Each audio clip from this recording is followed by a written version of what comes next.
Bilang bahagi ng transformation program ng PNP, Capiz Police Provincial Office, nakiisa sa isinagawang Holistic Wellness Seminar.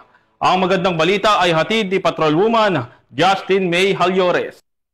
Nagawa ng Regional Advisory Group for Police Transformation and Development 6 ang ikalawang Holistic Wellness Seminar sa Capiz Police Provincial Office nito lamang ika-30 ng Setyembre taong kasalukuyan.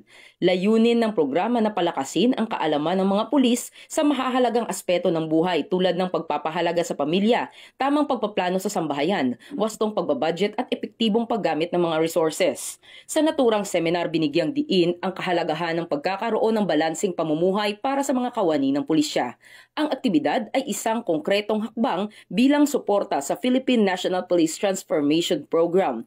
Nais nitong ipakita na hindi lamang pisikal na kalakasan ang kailangan ng pulisya, kundi pati na rin ang emosyonal at mental na katatagan. Sa kabuuan, ang Holistic Wellness Seminar ay nagbigay ng pagkakataon sa mga tauhan ng Capiz PPO na muling suriin ang kanilang gawi sa tahanan at trabaho.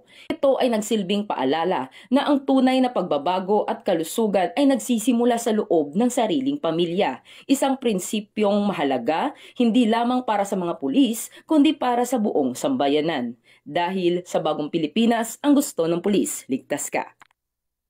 Mula rito sa Western Visayas, ako ang inyong PNN correspondent Patrolwoman Justin May Halyores. Alagad ng batas, tagataguyod ng balitang pulis.